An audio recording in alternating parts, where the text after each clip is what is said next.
अस्सलाम वालेकुम फ्रेंड्स, उम्मीद करता हूँ कि आप सब हज़रात खैर खैरियत से होंगे, ठीक ठाक होंगे। तो फिर आज मैं आपको ऐसे केस के बारे में बताने वाला हूँ जिसके अंदर फार्मर का कहना है कि जानवर उसका जो गाय है बार बार रिपीट कर रही है। मुसलसल उसने इंसेमिनेशन भी करवाई है, बुल से भी मेटिंग करवाई है, इसके अलावा उसने इंजेक्शन भी रखवाए हैं और अंदर से ट्रीटमेंट भी करवाया है, लेकिन ठीक नहीं हो रही। तो वर्स ये मेरे सब्सक्राइबर हैं, इन्होंने मुझसे ऑनलाइन रब्ता किया है। तो वर्स मैं अभी जा रहा हूँ उन्हीं की तरफ। तो बेसिक मैंने आज जाना है हतार। मैं फ़तेह जंग वाली साइड से यानी कि धरनौल से निकल रहा हूँ। अभी मैं फ़तेह जंग रोड पर मौजूद हूँ। तो ये अभी मैं रास्ते में हूँ और साथ साथ आपको जाके फार्मर की बात भी सुनवाऊँगा और साथ साथ बताऊँगा कि जानवर का क्या इलाज किया है। अगर आपको वीडियो पसंद आए तो वीडियो को लाजमी शेयर करना है। तो वीडियो को सबसे पहले आप लाइक कर देंगे। देखिए जी, मैं हतार पहुँच चुका हूँ। मैंने जाना है यहाँ से एक करीमा से अंदर अमीर ख़ान गाँव वाली साइड पे तकरीबन मैं पहुँच चुका हूँ। ये मुझसे तकरीबन 90 किलोमीटर आने जाने का डिस्टेंस बनता था। तो ये मैं अमीर ख़ान पहुँच चुका हूँ और अमीर ख़ान से अंदर इनका एक गाँव है। तो यहाँ तकरीबन छोटा सा गाँव है, यहाँ मैं पहुँच चुका हूँ। ये अटक की तहसील बनती है। तो तकरीबन मैं ये फार्मर के घर पहुँच चुका हूँ। बहुत सुनसान रास्ता था, लेकिन अल्लाह का शुक्र है मैं बाहिफ़ाज़त पहुँच चुका हूँ। ये जी गाय मैंने साइड पर निकलवा ली है। अभी आप फार्मर की बात सुनें और फिर इसका मैं चेकअप करता हूँ, फिर आपके साथ शेयर करूँगा। अस्सलाम वालेकुम फ्रेंड्स, उम्मीद करता हूँ कि आप हज़रात खैर खैरियत से होंगे, ठीक ठाक होंगे। तो ये जिस जानवर का मैंने आपको बताया था, तो ये जानवर वो है और ये साथ इनके ऑनर खड़े हैं, मुबशर भाई। तो मुबशर भाई से जानेंगे कि जानवर के साथ क्या मसला है और इसका ये पहले किस किस तरीके से ट्रीटमेंट करवाते रहे हैं।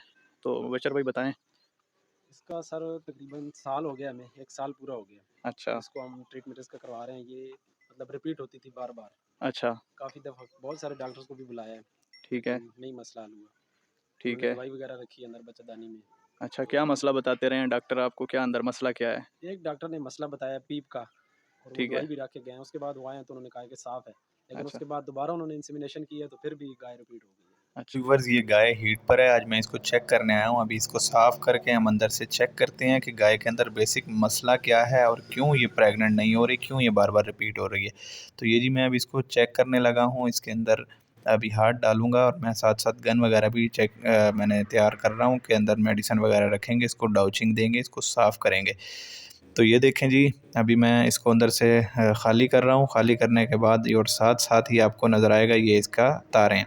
इसके म्यूकस के अंदर हल्का सा गदलापन है, ज़्यादा नहीं। वैसे देखने से तारें साफ़ लगती हैं, लेकिन बहुत आप गौर से करें, हल्का सा गदलापन है, ठीक है, जो कि एंडोमेट्राइटिस की अलामत है। जानवर के अंदर एंडोमेट्राइटिस का मसला चल रहा था, जो कि मैंने इनको बताया है कि इसके अंदर एंडोमेट्राइटिस है, जिसकी वजह से आपका जानवर रिपीट हो रहा है। तो ये जी एंडोमेट्राइटिस के ट्रीटमेंट के लिए मैं आज इसको फेट्रोक्सामन का जो है इटालियन स्प्रे करने वाला हूँ। ये देखें जी, मेरे हाथ में है, ये इटली का है, बहुत ज़बरदस्त और कमाल के इसके रिज़ल्ट्स हैं।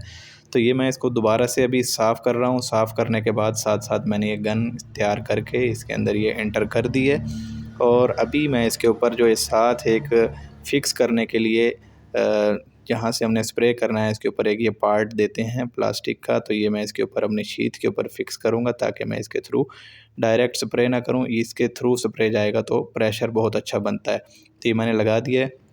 अभी मैं ये देखें, इसका मैंने ये स्प्रे तैयार किया और ये माशाल्लाह बहुत ज़बरदस्त तरीके से ये इसको मैं इंट्रायूट्राइन कर रहा हूँ। तो ये इसका फ़ायदा ये हो जाता है जी, इसका प्रेशर इतना ज़्यादा है कि ये फ़्लोपियन ट्यूब्स तक डायरेक्ट पहुँच जाता है प्रेशर की वजह से, ठीक है। तो इसको ये बेहतरीन रहेगा। और मैंने फार्मर को साथ साथ कह भी दिया है कि अगर वो चाहें तो इस साइकिल पे भी इंसेमिनेट करवा सकते हैं 8 घंटे बाद। चाहें तो एक साइकिल मिस करके भी इसको वो जानवर को दोबारा से इंसेमिनेट करवा सकते हैं या बुल से मेटिंग करवा सकते हैं। ये मैंने इसको मुकम्मल तौर पर वाश दे दिया और साथ साथ मैं इसको इंट्रामस्कुलर ट्रीटमेंट के लिए एनसेड दूंगा, ठीक है। और एनसेड मैं इसको बेसिक आज मिलॉक्सिकेम देने वाला हूँ। तो मिलॉक्सिकेम ये देखें जी, मैंने इसको 20 ml में इसको मिलॉक्सिकेम दूंगा। तो व्यूवर्स, इस गाय के साथ बेसिक मसला था एंडोमेट्राइटिस का, ठीक है, जो कि यूट्रस के अंदर वाली लेयर की सोजिश को बोलते हैं। तो उसका आज हमने ट्रीटमेंट किया है, जिसके लिए मैंने सजेस्ट किया है यहाँ पर फेट्रोक्सामन फॉर्म, ठीक है। साथ मैंने इनको इस गाय को एनसेड दिया है और साथ ही इनको रिकमेंड किया है कि ये अगर चाहें तो बुल से मेटिंग करवा दें और चाहें तो इसको एक 21वां इसका एक हीट साइकिल इसका मिस करें और उसके बाद इसको एआई करवाएं या बुल से मेटिंग करवाएं। तो आज मैंने इनको बोला है कि ये कंसेप्टाल इंजेक्शन इनको दे दिया मैंने। तो ये बुल से जिस टाइम मेटिंग करवाएंगे उसके बाद ये इनको इसको कंसेप्टाल इंजेक्शन 2 घंटे पहले लगा देंगे। तो व्यूअर्स ये था जी आज का केस। आप इस तरीके से एंडोमेट्राइटिस को जो सब क्लिनिकली चल रही है उसका ट्रीटमेंट कर सकते हैं। तो व्यूअर्स रास्ता बड़ा सुनसान था और ये देखें जी, रास्ते में अचानक जाते हुए मुझे ये जंगली सूअर मिले हैं। ये तो शुक्र है मेरे हाथ में मोबाइल था जो मैंने इसको कैप्चर कर लिया। अचानक मैं डर गया था, लेकिन ये है कि इन्होंने कहा कुछ नहीं, लेकिन ये सीधे अपने मंज़िल की तरफ, अपने रास्ते की तरफ निकल पड़े। तो उम्मीद करता हूँ जी आपको वीडियोज़ पसंद आती होंगी, क्योंकि रास्ते में बारिश भी पड़ी थी। अभी बारिश फिर से स्टार्ट हो चुकी है, देखें मैं वापसी पर हूँ, तो इंशाल्लाह मिलते रहेंगे। तो उम्मीद करते हैं जी ये गाय प्रेग्नेंट हो जाए। आप भी दुआ कीजिएगा। इंशाल्लाह मिलते रहेंगे इस तरह की नेक्स्ट वीडियोज़ के साथ। तब तक के लिए अल्लाह हाफ़िज़।